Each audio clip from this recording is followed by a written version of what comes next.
স্বামীকে চেনা। ছোট্ট একটা গল্প আছে, আজকে একটু সময় আমি বেশি নিচ্ছি যেহেতু শেষ করে দিতে চাচ্ছি। আমি বেশি নেব না, ইনশাআল্লাহ আশা করি 5-6 মিনিটের মধ্যে শেষ করব। স্বামীকে চেনা।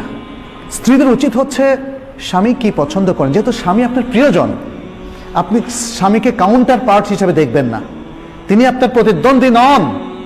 সুখী পরিবারের মধ্যে স্বামী হচ্ছে স্ত্রীর প্রিয়তম ব্যক্তি। অতএব স্বামী কি পছন্দ করেন, স্বামী কি পছন্দ করেন না, এটা স্ত্রীকে জানতে হবে। এখানে ছোট্ট একটা গল্প আপনাদের সামনে বলছি।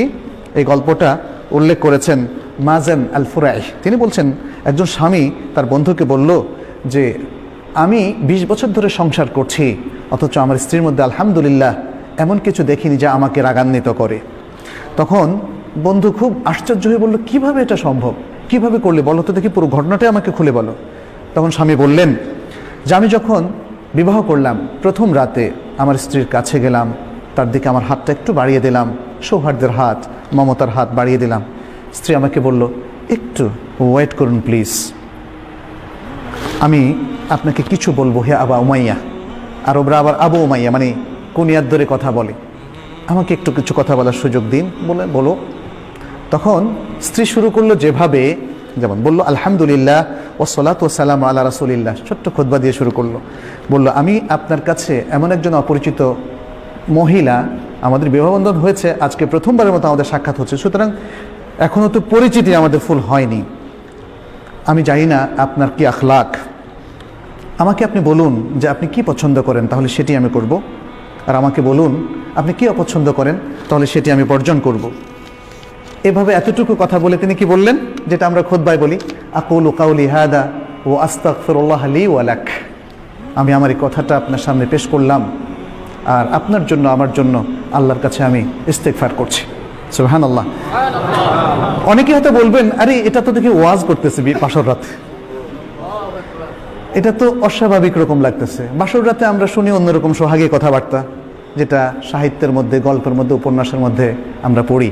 আমি এখানে আমার থেকে অ্যাড করছি, সেটা হলো দেখেন, গল্প উপন্যাস আমাদের চিন্তা চেতনা কালচার পাল্টে দিয়েছে। এই যে মহিলা, অত্যন্ত বিদুষী মহিলা, অত্যন্ত দিনদার মহিলা, সে যে কথাটা বললেন, এটা আমাদের কাছে বলে কেমন ওয়াজ ওয়াজ কথাবার্তা, বিয়ের মধ্যে আবার এগুলো বলে নাকি? কারণ আমরা যে গল্প সাহিত্য, যে আচার অনুষ্ঠানে অভ্যস্ত হয়েছি, এটা মানুষের তৈরি করা, সেগুলো আমাদের কালচার পরিবর্তন করে দিয়েছে। এই সুন্দর দিনদারি আমাদের থেকে একদম ছিনিয়ে নিয়ে গিয়েছে। মহিলা আজকে এত সুন্দর কথা বললেন। স্ত্রী ওই বন্ধুকে বলছে, আমার স্বামী বললেন, আমার স্ত্রীর কাছে যখন আমি এই কথাটা শুনলাম, ভাবলাম যে আরে এটা তো দেখি অত্যন্ত সুন্দর কথা, তাহলে তো আমাকেও একটা ভাষণ দিতে হবে। তখন তিনি বললেন, কি বললেন, আলহামদুলিল্লাহ ওয়া উসাল্লি আলা নবী ওয়া আলিহি ওয়া সাল্লাম, সকল প্রশংসা আল্লাহর জন্য এবং নবী সাল্লাল্লাহু আলাইহি ওয়াসাল্লামের উপর সালাতু সালাম। তারপর বললেন, ফাইন্নাকা কুলতা কালামান ইন থাবাত্তি আলাইহি ইয়াকুন লাকা হাযুক, তুমি কিছু সুন্দর কথা বলেছো, যদি তুমি এর উপর স্থির থাকো তাহলে এটা তোমার ভাগ্য। ওয়া ইন তাদঈহি ইয়াকুন হুজ্জাতান আলাইক, আর যদি তুমি এটা দাবি করে থাকো যেটা তুমি পরিপালন করবে না, তাহলে এটা তোমার বিরুদ্ধেই হুজ্জত হিসাবে, দলিল হিসাবে থাকবে। তাহলে জেনে রাখো আমার এই জিনিসগুলো পছন্দ, এই জিনিসগুলো অপছন্দ, আর মনে রেখো আমার যদি কোনো সুন্দর কিছু তুমি পাও, সুন্দর কোনো অভ্যাস, তাহলে সেটা তুমি প্রচার করো, আর যদি খারাপ কিছু দোষ তুমি খুঁজে পাও সেটা তুমি গোপন রেখো। স্ত্রী বললেন এরপরে, আচ্ছা ঠিক আছে, এটা আমি মেনে নিলাম, আমার পরিবার পরিজন যদি আপনার সাথে দেখা করতে আসে, এটা আপনার কাছে কেমন মনে হবে, কেমন ভালোবাসবেন আপনি? বলল যে খুব বেশি জিয়ারত করুক এটা আমি চাই না, মাঝে মাঝে করতে পারে। এরপরে তিনি বললেন, স্ত্রী জিজ্ঞেস করলেন যে আপনার প্রতিবেশীদের মধ্যে আপনার ঘরে কারা কারা আসুক বলে আপনি মনে করেন এবং কাদেরকে আপনি নিষেধ করেন? তখন তিনি বললেন যে আমার প্রতিবেশীদের মধ্যে এরা খুবই সজ্জন ব্যক্তি, এরা আমাদের বাসায় আসতে পারে, আর এরা অসৎ, এরা আমাদের বাসায় আসবে না। এই তারপরে স্বামী তখন তার বন্ধুকে বললেন যে ওই রাত্রে ছিল আমার জীবনের সেরা রাত, একটা সুন্দর রাত আমি যাপন করলাম আমার স্ত্রীর সাথে।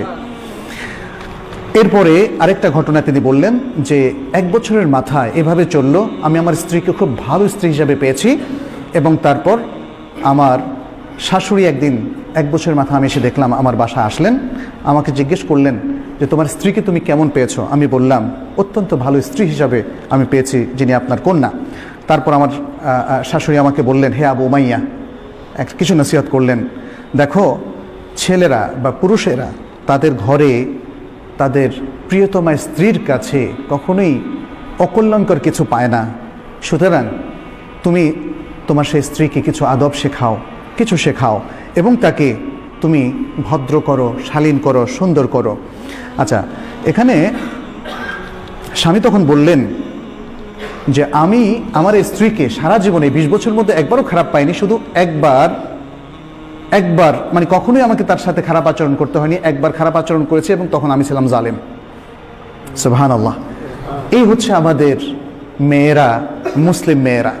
কিন্তু আজকাল এই মুসলিম মেয়েদের মধ্যে যে জিনিসটা ঢুকেছে, অপকালচার ঢোকার কারণে আজকে আমাদের মেয়েরা আসলে বিভ্রান্তির পথে হাঁটছে। ফলে